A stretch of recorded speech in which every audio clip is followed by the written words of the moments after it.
Hey everyone, I'm Nick MacDonald, your headmaster of astrology at the Sisters Enchanted and star reader at Nick MacDonald Astrology, guiding you to your destiny through the stars.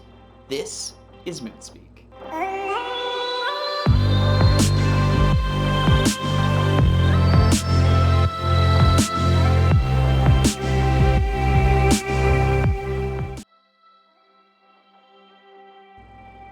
We start this week off with a waning gibbous moon in Aries.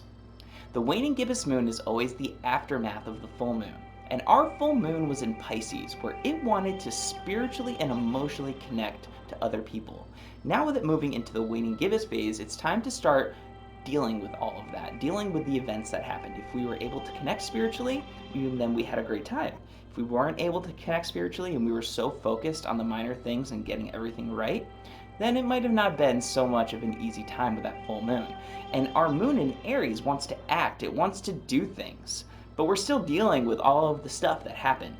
So if you had a good full moon and it was very positive, you might find it's a great time to go out and start something new for yourself as far as taking action on your independence, taking action on saying, I have connected spiritually, I'm okay, we're all okay, and now I can do something that I love to do, that I find fun, that I find entertaining and energetic, and that just really gives me a lot of drive and motivation. But if it was more of a negative full moon for you, you might find that now as you try to kind of get your own gears going and get everything rolling and find some more independence and self-assertiveness, that those people that were kind of that you weren't able to get along with, it might cause frustrations for you when you try to do things on a more independent level. Next up, we have a waning gibbous moon in Taurus. Now what's interesting is that this moon creates a trine or a harmony with our original new moon, where it was down in Virgo. So at this point, we're seeing more of kind of the culmination of what happened during that new moon. Were you able to take care of all of those finer points and details? Did it lead you to working on those things when the moon was in Capricorn and working on your overall bigger picture?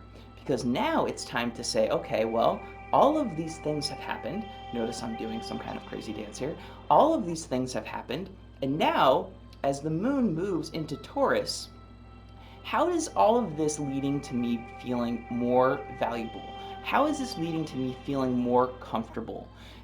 And really, that's the most important part at this point. If you haven't been feeling comfortable, if you didn't take care of those things, what can you do to make you feel that way so that you can kind of complete that new moon lunar intention? And if you have been doing all of that work, this should be a really comfortable time for you. Just feel grounded and stable in your own space.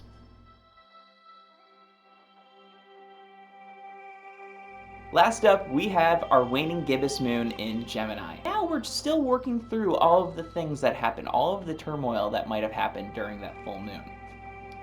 And it's creating what we call a square, a challenge to that full moon. And this is really because we need to talk, we need to speak to other people, we need to let everything out that's been built up since that full moon and say, guys, I know that I was supposed to help you, I know that you needed me, but I still needed to take care of the things that I needed to take care of. I still needed to take care of the finer points of my life. I didn't have everything organized, I didn't have everything in order. Maybe throwing out an apology might help, but it's really important to have that conversation with those people that you might have let down or who might have let down you, because this challenge is setting up the stage for our last quarter moon. And also know that there are two sides to this Gemini moon.